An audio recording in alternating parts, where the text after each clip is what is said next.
Brotherhood lost is the tragedy of Naruto. The whole story is about starvation and seeking what should, by right, be yours. But sometimes the issue isn't that nobody wants to share love.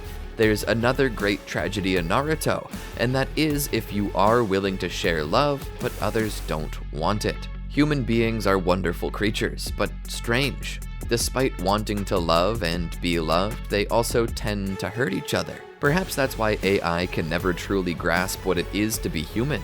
We're by nature contradictory. We're left and right at the same time, and often work without making sense or logic. But on some of those occasions, where we actually manage to be open enough to care for someone else, you can see something wonderful happen. Today, I'd like to continue a story I began a while ago.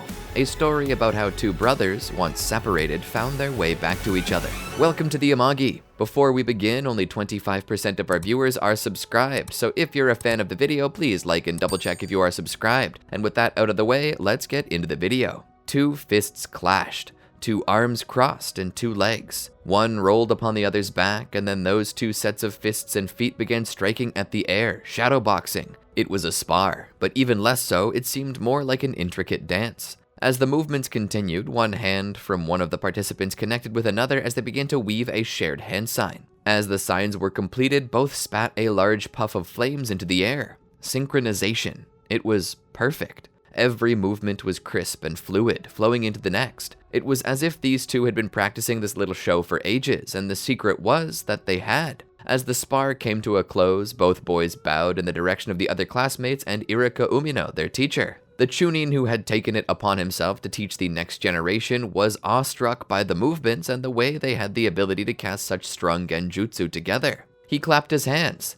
"That's amazing, Sasuke. That's amazing, Naruto. How did you come about learning such a thing?" Naruto and Sasuke bowed. Naruto, being the louder and more boisterous of the two, was the one who had elected to speak. "We trained hard, sensei, every day." Irika knew that with this level of skill and dedication, these two would be worthy of passing out of the academy and into the role as a genin. While it was true that they had a lot to learn, they were ready to take that step. But it wasn't only Irika who knew this. Someone was looking down on the courtyard where the students stood from an office. Hiruzen Sarutobi continued to watch, his pipe loosely sitting in his hands, the long neck of the smoldering object resting upon his bottom lip. "You know, Sasuke and Naruto are such a unique case, unlike any I've ever seen before. They say that when a user of the Rinnegan is born, it's a sign of either great prosperity or great strife. So what does it mean when two are born in the same generation?" Hiruzen turned around to face another who sat in his office, Kakashi Hatake, the former member of the Anbu as well as the last surviving student of Minato Namikaze, the father of Naruto. He sat there and pondered. Well, speaking my mind, I would think that, logically, it should mean that whatever effect we get will be doubled, or perhaps cancelled out, though that's less likely. Hiruzen nodded. "The one who bears the eye of the heavens is said to either be a proponent of creation or destruction. That's what they've always said, of course. But the secret that nobody looks at is not to tell us that our fate is sealed in whatever those Rinnegan users decide, but it's to tell us that the responsibility is upon us to decide how to raise them. I suppose the same is true of any child. What they become is mostly based on how the parents handle the responsibility." Hiruzen nodded. "It's based upon not entirely the parents, but the child itself as well. 3 working together as one. 2 confident enough to lead and 1 humble enough to follow." "I suppose this is going somewhere," Kakashi said. Hiruzen nodded. "You know of Naruto, do you not? You've read the file." "And been charged with secrecy," Kakashi said. Hiruzen nodded. "Those 2 boys out there are the last surviving heirs to some of the greatest generation's greatest shinobi, the son of the Yellow Flash and the heir to the Wicked Eye, both displaying a potential greater than their fathers apart or put together." As Hiruzen watched, he couldn't help but shake his head purely out of impression. They step together as if their 2 bodies are just extensions of a single one. That level of teamwork is one you've been looking for, is it not? It's the same level of teamwork that all Jonin from the foundation of the village have sought. Just as Tobirama sought it from you, and just as you sought it from Jiraiya. Just as Jiraiya sought it from Naruto and Minato sought it from me. I myself seek it in them, and I feel they can provide it. Hiruzen nodded. "But that leaves a question," Kakashi said. "We're supposed to be a 3-man team, not a 2-man team. We're missing another, and I doubt you're just gonna throw anyone at me." Hiruzen nodded. He brought out a 3rd file and sat it on the table by Sasuke and Naruto's. Kakashi picked it up. He looked through it. Sakura Haruno. He read through it. Unremarkable lineage, no history worth noting. The daughter of 2 private citizens. I don't understand. What makes her so special? Why does she deserve to be on the same team as a Rinnegan user? No offense to her, of course. Hiruzen then spoke. You of all people should know, Kakashi, that a person's worth is not determined by who they're descended from or from what background they originate. A person's worth is dictated by themselves. Flip the page and understand what I mean. Kakashi looked on the next page. She has a GPA of 5.0.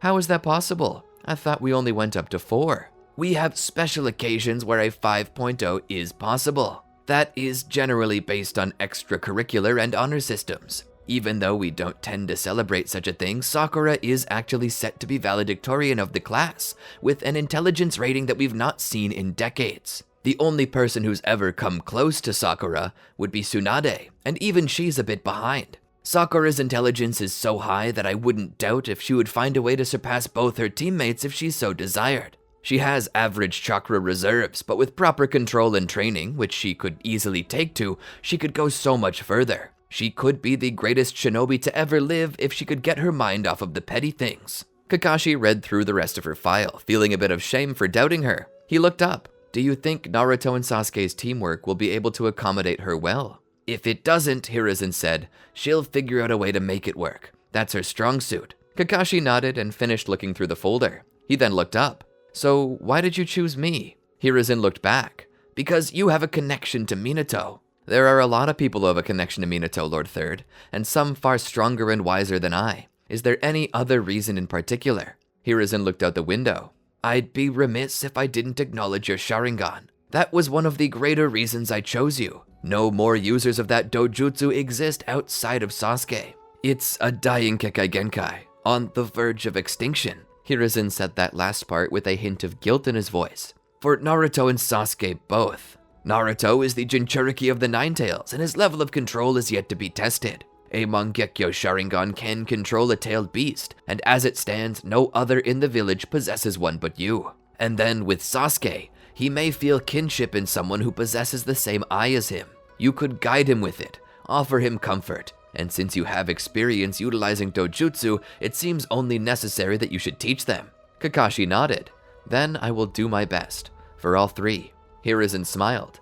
I know that, Kakashi. You always go above and beyond in everything you do, and I know that this will be no different.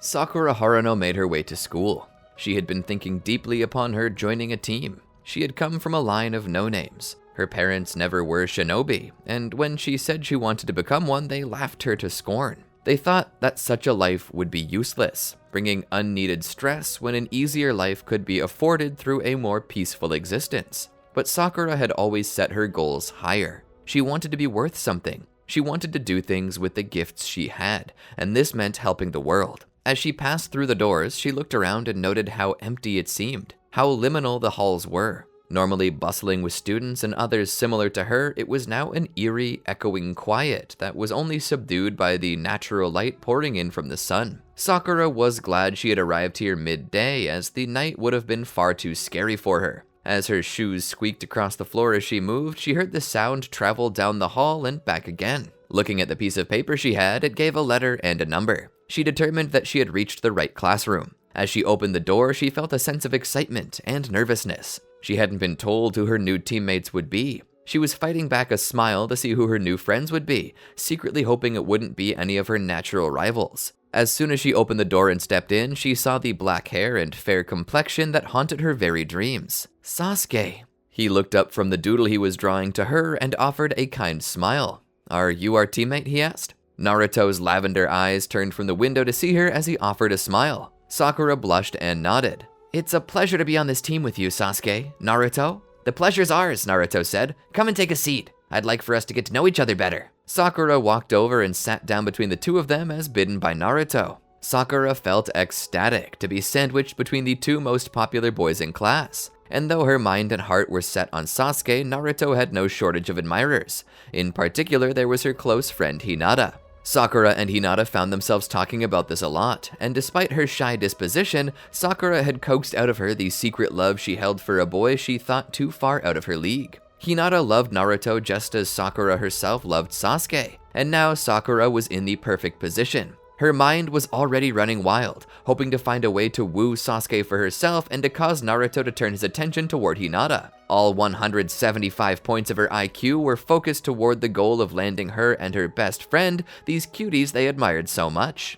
"So tell us more about yourself, Sakura-chan," Naruto said, his pronunciation of chan sounding similar to the nyan of a cat, something Sakura picked up immediately as a sign he was interested in her. Surprising to say the least, but not entirely unexpected. She just needed to steer him back toward Hinata. "I'm a bit of a simple girl. I come from a small family. I don't really have any clan connections. I live in the suburbs along with many others. Things I enjoy would be spending time in Konoha's local park. I like being close with nature, especially when the cherry blossoms begin to fall. The rain of 1,000 cherry blossoms is something I always demand my family attend. My father wonders if I love it because my name means cherry blossom or if he just got lucky." Sakura lets off a small chuckle. Suddenly, a fourth voice chimes in. "Well, I'm glad you three are getting to know each other well, but I wish you waited to tell your stories until I was here." The trio stood and offered a bow of respect to their new mentor, Kakashi Hatake. "You three can be seated." They took their seats again. Kakashi walked in and leaned back against the chalkboard. "So I know quite a bit about Sakura here now. It's a nice personality detail. But now I need to know about the rest of you. Naruto, you begin." Naruto then began. "Well, I live in an apartment complex on Ramen Road. There are many great places to eat there, but not as many like Ichiraku Ramen." "Isn't that the first ramen joint on the street?" Sasuke asked. Naruto nodded. "Yeah, it's been there for a few generations. It's what gave the road its name. It's the best place to eat if you're hungry, and the people there are kind. I know it seems cheesy, but I truly do believe that the main ingredient in their ramen is love. I can taste their passion for making food and serving others." Kakashi nodded. "That's some of the deep lore I'm looking for, Naruto. But what about you, Sasuke? Let me know some stuff about you." Sasuke then spoke. "I too live in an apartment complex, but I'm on a road away from Naruto, closer to the marketing district. That being said, it's got lots of lights on at night as the entertainment district is close by. It makes the nights glow softly, which lets me enjoy sleeping with the blinds open. Well, most of my blinds, except the ones facing towards the south." "Why not the ones facing south?" Naruto asked. Sasuke didn't wish to answer that. Sakura thought about it and then whispered into Naruto's ear. "The abandoned Uchiha clan compound sits to the south of the market district." Naruto understood. Kakashi did as well. "That's fine, Sasuke. Just try to keep it lighthearted though. Take your mind back to joy. What are some of the things you like most about the market district?"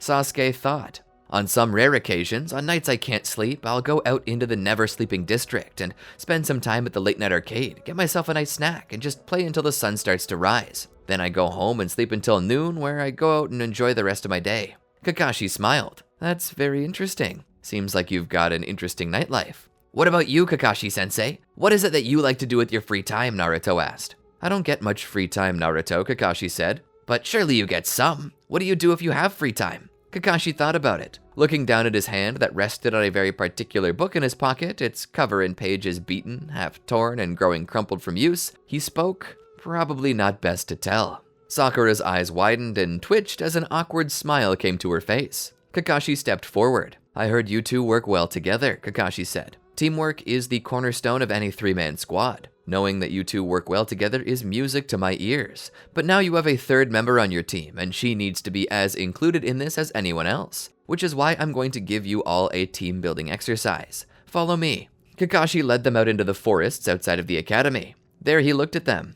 "We're going to play a little game of capture the flag. Except the flag I will be carrying won't be cloth." He showed 2 bells. The bells aren't only the object you will need to locate to win, but they also give you an advantage. So long as they're on my person, they will jingle. That will help give my location away as a bit of a handicap to help you. I want you 3 to work together, come up with a plan, and try to take the bells from me." "Do we fail if we don't get the bells?" Naruto asked. Kakashi thought about it. No, not really. The only way you can fail is if you don't get the bells at all. However, if you do get the bells, you get bonus points. Bonus points that will earn you a very special prize that I don't think you want to pass up. So come at me with everything you've got. Remember what all of your skills are, remain humble, and remember that what is most important isn't who's MVP, but that the team succeeds. That way of thinking will make everyone the MVP. Now, begin." Kakashi pulled his book out and began reading. Sakura came up behind Naruto and Sasuke and put her head between their shoulders. She began to speak. "Kakashi's a Jonin, and we're Genin. He has natural advantages over us. We don't know his abilities, but it's safe to say he knows ours. We need to be careful not to fall for any traps. If something seems too good to be true, it probably is, so approach with caution and expect anything to come at you from below, above, behind, or really through any blind spots you may have. Be unexpected. If you think something's the best course of action or something's the worst course of action, consider choosing neither, but a third option between. Caution's key. Keep Kakashi guessing. But how do we take him down then? Naruto asked. Sakura thought about it. Beating him is a tall order, guys. There's no guarantee we even can. If we don't try though, how can we even call ourselves shinobi? Sasuke asked. Sakura looked to Sasuke. Sometimes a plan requires bold action, but remember that it's important to pick your battles. Pick the ones you can win, avoid the ones you can't. There's a difference between bravery and stupidity. The brave fight battles that are dangerous but can be won. The stupid march to death, throwing their lives away to no avail because they couldn't win. Sacrificing yourself and gaining something is brave. Sacrificing yourself and losing everything is stupid. Know the cost, know the reward. Right now, us winning and getting the bells gets us a reward. But be honest, do you really think we can take the bells from someone who's been a shinobi longer than we've even been alive? We know nothing of his true capabilities. But just by looking at him, I can tell that he's the epitome of a shinobi. I can see Hokage potential in him. We should not take that lightly. So you're saying we shouldn't try to get the bells at all? I'm saying remember what the true prize is. Don't sacrifice teamwork for the bells. They're a temptation to break rank for greater prizes. Remember what he said about MVPs. Don't let personal desires dissuade you from the mission. If we can get the bells together, we should. But if we can't, we should focus on the main mission, which is to prove our teamwork together. If all three of us can't get the bells, then none of us can get them. Does that make sense? Sasuke nodded, as did Naruto. For now, we probe him. His abilities, his defenses. Let's find out all we can about him through controlled and cautious attacks. Anything more or less will do nothing but cost us. What kind of attack should we do? Naruto asked. Three-pronged. One should come from the north, one from the southwest, and then the other from the southeast. Remember to cautiously attack, as likelihood puts it that his first line of attack will be to dodge and make us harm each other. Be careful of your other squad mates, and don't strike unless you're certain nobody else can be caught in the crossfire, and be prepared to dodge the attack if it comes at you. Don't be reckless. I have shadow clones, Naruto said. Can that be used as well? Sakura nodded. Yeah, they can. You can be our lead attacker, Naruto. Be sure to keep them under control. Don't hurt Sasuke or me. And Sasuke, if you see a chance to attack as well, do it, but at a distance. Try shuriken.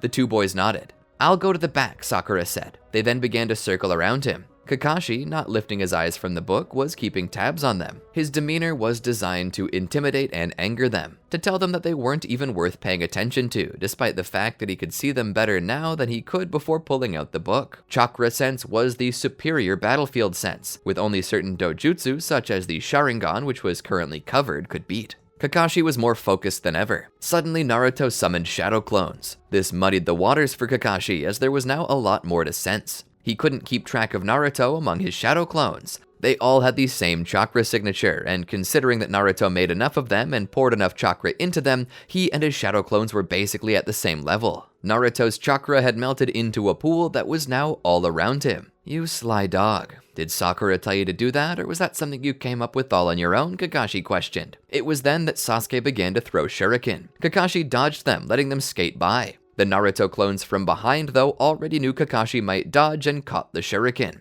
Sasuke and Sakura kept on throwing shuriken. Sakura sensed that there was a new plan formulating. She took a clone and whispered in its ear. It then disappeared. Kakashi sensed the real Naruto now, but Naruto also gained something, the intelligence of the shadow clone. He then spawned another clone that ran from his location to Sasuke's. Kakashi once more lost track of Naruto in the sea of ever-moving clones. The clone approached Sasuke and began to whisper into his ear. Kakashi suddenly threw a kunai at one of the Naruto clones, causing it to dissipate. There you are, he said, as its chakra returned to the prime Naruto. Naruto cast another shadow clone. You can't hide forever, Kakashi said. Who said I needed to, he replied. Kakashi then began to realize that the plan wasn't to disorient him with Naruto's. There were other plans he needed to be aware of. Suddenly, Naruto, Sasuke, and Sakura began throwing as many kunai as they could at him, emptying all of their holsters. Kakashi managed to dodge them all. You three truly are naive if you think that's enough to get me. Slowly, each of the Narutos who caught the kunai, some of whom were successful, others of which dissipated due to their wounds, would begin passing around the kunai they caught.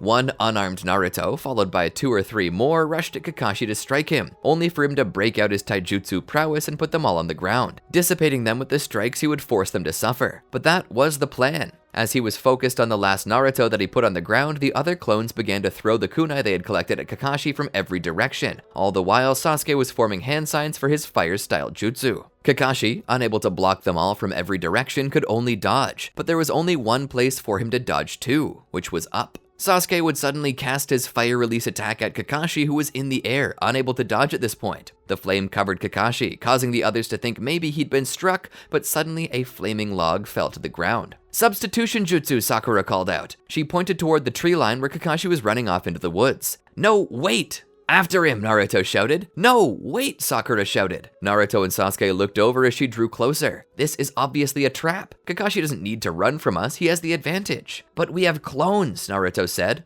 "You may have your clones, Naruto," Sakura replied, "but each one takes a significant portion of your chakra from you and possesses even less. You're simply spreading your chakra out over a larger area. In a way, your clones are getting weaker than you are." Naruto thought about it. Then why was he running? That's the question. He has a plan. We can't go after him so recklessly. The advantage he has now is in having us think that we have him on the run. We don't. He's trying to lead us into something. "You're suggesting letting him get away?" Sasuke asked. Sakura nodded. "You have Tomoe in your eyes. Naruto doesn't. You once said it's because your eye has the power of the Sharingan included?" Sasuke nodded. "Good. That gives us an advantage. Use that well, Sasuke. Search for any sign of Kakashi and then tell me what you find before you approach. Assume everything's a trap, because chances are it is." They then began to slowly make their way into the forest. From there, they let Sasuke search for any sign of Kakashi. There were footprints. "Too obvious," Sakura said. "He's either leaving a trail because he feels bad for us or because he's expecting us to follow it. And I can tell you now, it's not the former." Sasuke nodded. He turned his head upward.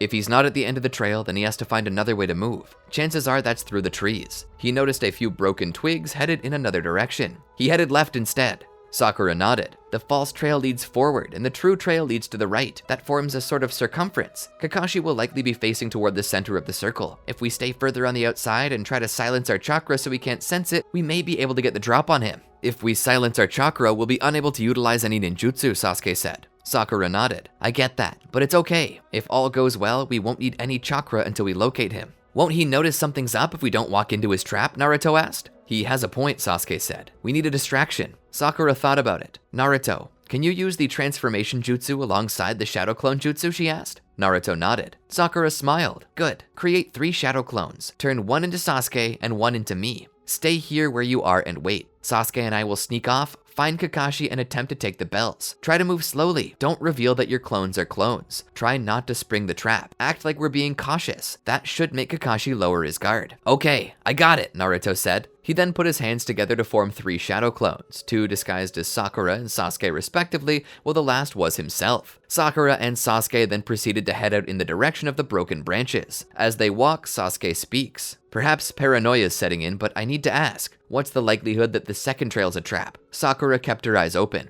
50-50. We can't know for certain. If Kakashi's begun to take us more seriously, which is possible, he'll likely take extra steps to ensure that we're not getting one over on him. We should proceed with caution. I suggest keeping your eyes on the ground as much as the upper branches. He may have a failsafe trap that will activate if we get too close." "Got it," Sasuke said. He continued to walk. As they did, they noticed in the distance Kakashi on a branch. Sasuke, using his Rinnegan, could tell that he was looking at Naruto's clones. It seemed that Kakashi had yet to realize that they were clones, but by looking at his body language, Sakura could tell that there was something not sitting well with him. She whispered in Sasuke's ear, "Be cautious. He seems like he knows something isn't right." So they moved a little further away from him to create distance and cover behind trees. "Be careful," she whispered. "Make sure there are no branches or twigs or anything that could give away your position underfoot when you walk." Sasuke nodded. He knew some of the stuff she was telling him, which to a degree made him feel like she was acting like he was stupid. But at the same time, he knew the chances were that she was just a little controlling and couldn't look past her own intellect. She considered this a game between herself and Kakashi, and that wasn't very healthy for the team. But this was what Kakashi meant by there was no MVP. Sakura simply was focused too deeply on the moment and the task at hand to think about anything else. She was analyzing anything and everything all at once. She wasn't leading them wrong so far, and as long as she was right, he didn't mind if she were a know-it-all. Finding a good position behind trees, she looked at Sasuke. "This is where you come in. I assume you're good at climbing trees. Do you have the physical strength to do that without chakra?" she asked. Sasuke nodded. She then spoke. "I'm glad you do, because I don't.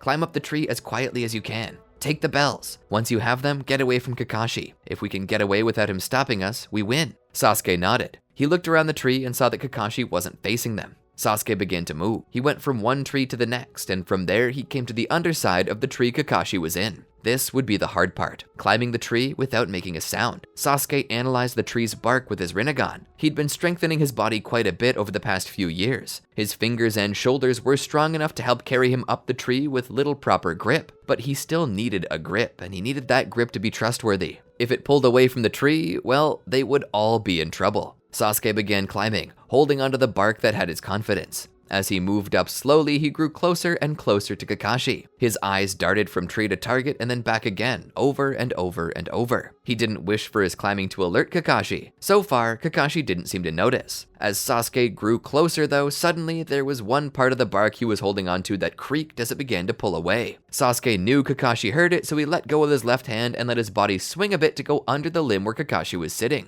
Looking up, he saw Kakashi look back, but he didn't move beyond that. He went back to watching Naruto. Sasuke, letting out a silent sigh so quiet that even he couldn't hear it, began climbing again. Reaching the top, he pulled himself up. With his left hand, he began reaching for the bells. Getting his finger around one, he tried not to disturb the jinglet, knowing it would let out some of its tone if it moved too quickly. He managed to untie the string and pull the bells free. He then jumped from the tree, covering the bells with his hand to muffle their sound. Landing silently like a cat, he moved back behind the tree. He showed them to Sakura, and she smiled. Giving a thumbs up, Sasuke turned around to run toward Naruto, only to see Kakashi's face there. "Good job, Sasuke," he said in a tone loud enough to force Sasuke's entire body to take a screenshot. Sasuke almost fell over but caught himself. He got close to Sakura. Kakashi sighed as he leaned against the tree. They looked over and saw that the Kakashi they stole the bells from was still there. "Shadow clones?" Sasuke asked. Kakashi nodded. "I've been watching you the whole time. That was pretty impressive. Your plan, that is." "If you knew what we were doing, why didn't you stop us?" Sakura asked. Kakashi thought about it. "I suppose it's because I simply wanted to reward you for how well you're working as a team. Naruto and Sasuke seem to have accepted you well into their teamwork, Sakura. You should be proud. Your guidance, along with their natural skill, has made you all into a single unit, capable of even getting one over on me. If I'm not expecting, that is. And I think that deserves a win. So yes, you guys win." At about that time, a third Kakashi comes over, carrying Naruto by the collar of his neck.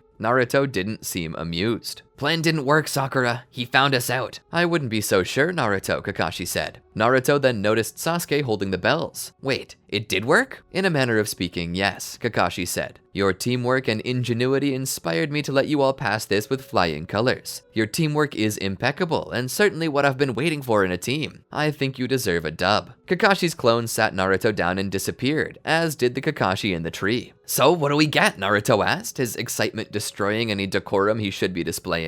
Kakashi, smiling awkwardly, tries to get a little space between him and his overly stimulated pupil. "I was thinking that I could take you all out to eat. More than a team, I want us to be a bit of a family. Bonds are the strength of a team, and I want to strengthen those with you guys." And so they went to the local barbecue restaurant to eat. He chose this place in particular since it was not only delicious, but fun and interactive as well. Letting the kiddos cook their own barbecue and experiment with the flavors was surely enough to get their little ADHD brains focused on the here and now, allowing them to have a nice little conversation together. During this time, Kakashi overheard the cutest conversation between Sakura and Naruto in regards to one person's crush. "So, Naruto, do you have an interest in girls?" Naruto's eyes widened. He began to smile as he looked over at Sakura. "Depends who's asking." Sakura chuckled. "No, Naruto, it's not me. You're very sweet, but I've got my eyes set on someone else." Naruto seemed sad. Sakura pat his back. "Don't be so down. I was asking because someone else might be interested." "Someone else?" Naruto asked. "Do you know who Hinata Hyuga is?" Naruto thought about it.